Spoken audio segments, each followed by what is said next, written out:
Bismillahirrahmanirrahim. Assalamualaikum warahmatullahi wabarakatuh. Perkenalkan, nama saya Afina. Saya berasal dari Prodi Pendidikan Agama Islam semester 2 kelas A. Pada video kali ini kita akan mereview mata kuliah profesi keguruan dengan materi yang pertama, konsep profesi keguruan, yang kedua, definisi guru, dan yang ketiga, kemampuan pribadi seorang guru dalam proses pembelajaran. Untuk yang pertama, konsep profesi keguruan. Nah, mungkin di antara kita semua sering mendengar istilah profesi. Apa sih itu profesi? Profesi merupakan suatu pekerjaan yang dalam pelaksanaannya menuntut sebuah keahlian, yang mana keahlian tersebut didapatkan dalam proses pendidikan di suatu lembaga tertentu yang kurikulumnya dapat dipertanggungjawabkan. Selanjutnya, karakteristik profesi. Untuk profesi memiliki karakteristik yang membedakannya dengan pekerjaan yang lain. Untuk karakteristik profesi, yang pertama, keterampilan yang berdasar pada pengetahuan teoritis. Nah, karakteristik ini berdasarkan pada pengetahuan teoritis sehingga diharapkan mampu melaksanakannya saat praktik. Yang kedua, asosiasi profesional. Yang ketiga, pendidikan yang ekstensif. Yang keempat, ujian kompetensi.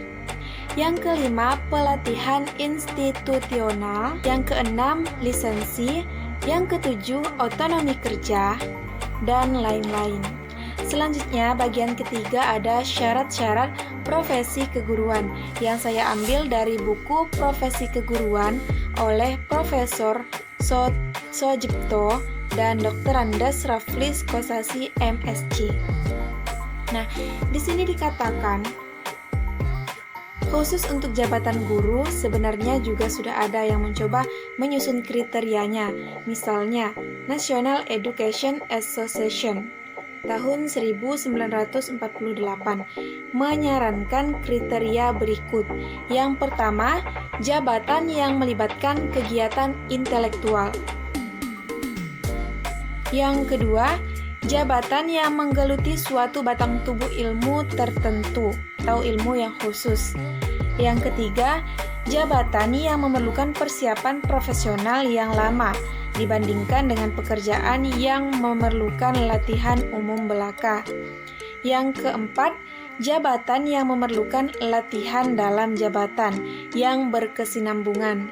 Yang kelima, jabatan yang menjanjikan karir hidup dan keanggotaan yang permanen.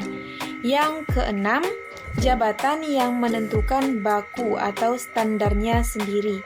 Yang ketujuh, jabatan yang lebih mementingkan layanan di atas keuntungan pribadi. Dan yang kedelapan, jabatan yang mempunyai organisasi profesional yang kuat dan terjalin erat.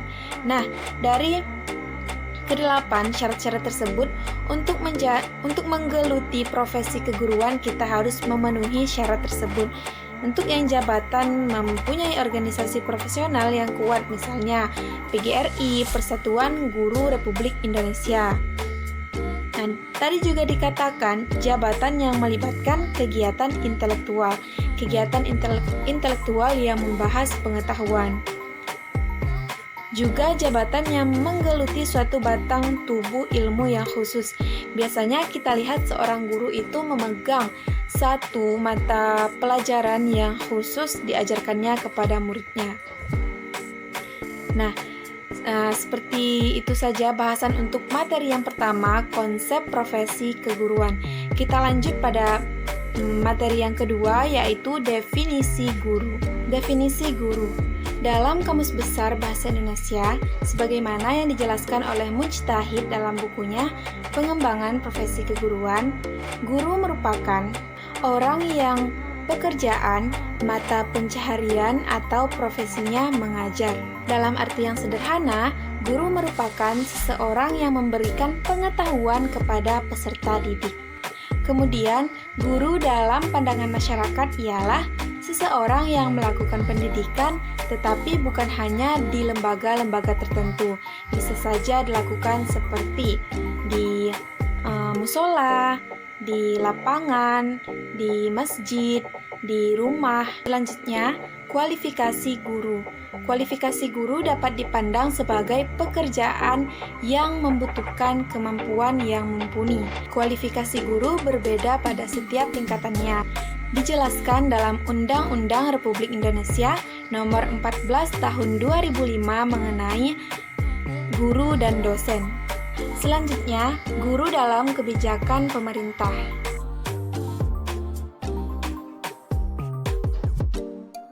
Salah satu kebijakan pemerintah dalam pembinaan guru di Indonesia ialah tentang sertifikasi profesi keguruan yang bertujuan untuk meningkatkan mutu pendidikan di Indonesia. Sertifikasi merupakan proses pemberian sertifikat kepada guru ataupun dosen atau bukti formal sebagai pengakuan yang diberikan kepada guru ataupun dosen bersangkutan yang dianggap sebagai tenaga profesional. Apabila guru atau dosen tersebut telah mendapat sertifikasi, maka mereka berhak untuk mendidik peserta didik sesuai dengan keahlian yang mereka punyai, sesuai dengan sertifikat pendidik tadi. Selanjutnya kita akan membahas bagian yang terakhir, yaitu kemampuan pribadi seorang guru dalam proses pembelajaran. Yang pertama yaitu disiplin. Untuk menjadi seorang pendidik yang memiliki kepribadian yang baik, jelas seorang guru harus menanamkan sifat disiplin.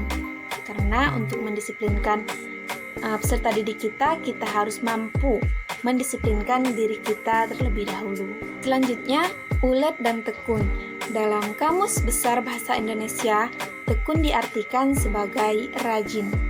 Orang yang bersifat tekun ditunjukkan dengan perilakunya yang bersemangat dalam bekerja dan kesungguhan dalam berusaha. Sehingga sejak dini mungkin tanamkanlah sifat ulet dan tekun. Selanjutnya, adil, jujur, dan objektif. Nah, adil merupakan menempatkan sesuatu itu sesuai pada porsinya. Jadi ketika menjadi seorang guru, jangan pandang bulu. Misalnya, ada seorang yang merupakan sepupu ataupun anak kita sendiri, lah ketika mengajar kita melebihkan nilainya di sekolah. Itu tidak baik, bahkan tidak boleh dilakukan saat proses pembelajaran berlangsung. Kalau sudah di rumah itu silahkan, tetapi jika kita menjadi seorang guru, jadilah guru yang adil, memberikan segala sesuatu itu sesuai pada porsinya.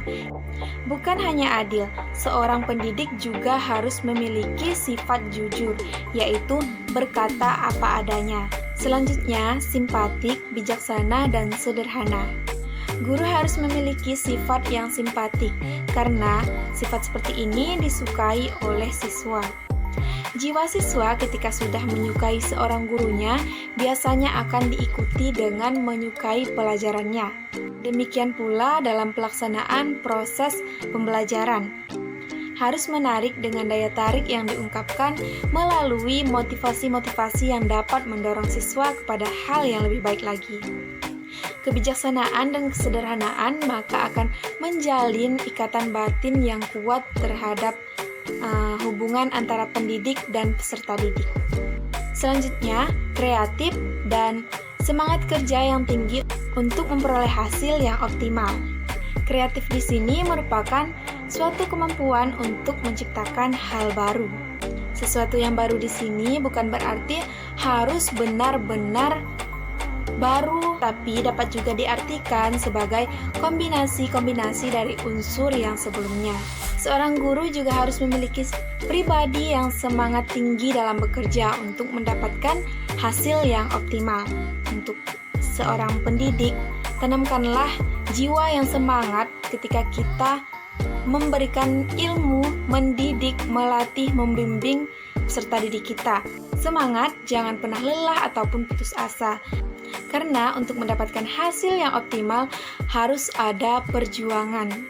Sekian pembahasan kita pada video kali ini. Saya Afina memohon maaf apabila ada ucapan ataupun tingkah laku yang salah. Saya akhiri. Wassalamualaikum warahmatullahi wabarakatuh.